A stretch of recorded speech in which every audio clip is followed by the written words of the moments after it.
Welcome back to the Texas music scene, friends. American Aquarium out of Raleigh, North Carolina. Behind the driving force of songwriter and frontman B.J. Barham has been as prolific and as relevant as any independent Americana band out there today over the last decade. We caught up with B.J. at Good Records in Dallas, Texas to get the story on the band's 2020 album, Lamentations. Ain't gonna be just another song about walking away, 'cause I'm in it for the long haul. I'm here until the work's done. I ain't ever been the kind of gal that's gonna cut and run. Our 8th studio record called Lamentations, 10 songs that kind of encapsulate where I am now as a writer, where we are now as a country. It doesn't lean too heavy on the political. I don't think it's too heavy-handed, but it definitely touches on some of that stuff. It's called Lamentations, so I basically wanted to write a 2020 version of the book of the Bible. I was raised, my dad was a Southern Baptist deacon, so I was definitely raised in the faith. I ran about as far away from that as you can in my adult life, but I still go back to a lot of the stories I heard. And so the book of Lamentations is about a guy, Jeremiah, who questions God's existence after he let his country fall apart. So it's basically an entire book of Jeremiah cursing the heavens. Why did you let Babylon conquer Jerusalem? And I thought that was a really cool concept to write a record in 2020 about a man who's losing faith based off of the state of his country. I saw a few parallels there and wanted to explore it. And that I wrote the title track, Lamentations.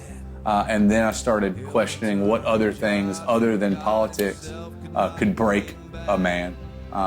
And so I write about death, I write about finance, I write about jobs, I write about religion. I cover a lot of the things that break us as human beings and how we get back up from it every day. And that's kind of where the record goes. It's a pretty heavy record, but I think people are going to be able to pull a few songs, no matter where they stand on a variety of topics. I think they're going to be able to pull certain songs and actually relate to them. These lamentations are getting too damn hard to sing. These lamentations are gonna be the death of me. Well, I had the record finished late summer, so August, and we were supposed to go in the studio in September, and then that kind of all fell apart. My booking agent, actually, who actually books Shooter, was like, have you sent the demos to Shooter? And I was like, man, there's no way. This is coming off of the Grammy wins with Brandy, Carlisle, and I was like, there's no way Shooter's gonna have, one, the dates we need open, two, I don't know the guy. And so we blindly sent him the demos, and he sent me a text message 2 days later. He's like, man, I would love to make this record. If you guys want to come out to Southern California in December, I've got like a 10-day span open. We can make it work. But this I swear I'll be back here before the dogwood blows. It was serendipitous. It was one of those things where here you are, the initial plan you had for making this record falls through, and then the only thing as an artist you start doing is questioning why. You start questioning the artistic process that has got you to that point. And then all of a sudden, I hate to sound cliche, but as soon as one door shut, a much bigger door opened for us. And Shooter did things with this record that I don't think anybody else could have brought out of us. And for that, I'm extremely grateful. They say sing your song, boy, shut your mouth. But I believe in a better South. He was just a buddy. He wasn't, Waylon's kid. He wasn't multi-Grammy Award-winning producer Shooter Jennings. He was just our buddy. He was the guy that was locked in. He was our sixth man. He was the guy that just wanted to do what he could to make this the best record possible. And so when you have someone who's that talented and that motivated, that is constantly every day telling you how good these songs are and how much he believes in your band, you want to do good. You want to go out there and make the best piece of art you can. I feel like we did that. And I don't think we could have made that record that quick without somebody like Shooter.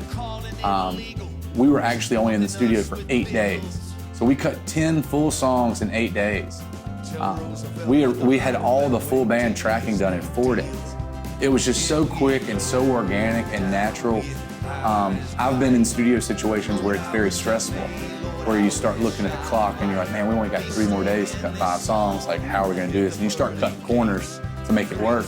To be that far ahead of the schedule and be able to really go back and fine tune everything and make sure, like, we were able to bring in some of our friends for backing vocals and add horns and add these big musical parts that wouldn't have been able to be done, I don't think, if we did it with somebody other than Shooter. You'll hear Shooter all over this record. It's still very much an American Aquarium record, but we're very lucky to have somebody like Shooter in there. If I'd have done a better job of listening,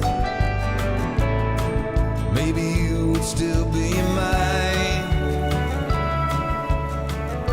I think a lot of writers write about what they don't have.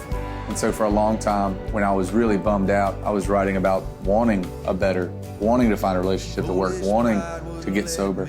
And now, I've been married for almost 6 years, been sober for almost 6 years, got a kid. Life is good. And I literally murdered 7 people on this new record. Like, a lot of people died. Like, it's depressing. And my wife was like, wow, you were like really happy and you've written some of the saddest stuff of your career. And I don't know how to explain it. I don't know why my mind goes there. I don't know why, perfectly content me. There's one song where I write about a mom and a kid dying in a drunk driving accident. Like, why did that come up in my head? Why couldn't I just write about, like, hey, life's great, unicorns and rainbows. Like, I've never been that writer that writes extremely happy, upbeat songs. And even the positive songs on this new record are extremely dark looks at positivity. It's about going through those shadows to get to that positive place. And I don't think I'll ever be that kind of songwriter that writes just straight up happy pop songs. I think the Beatles wrote everything that needs to be written about happy pop songs. I'm just gonna fill in the spot of really sad, depressing folk songs. But then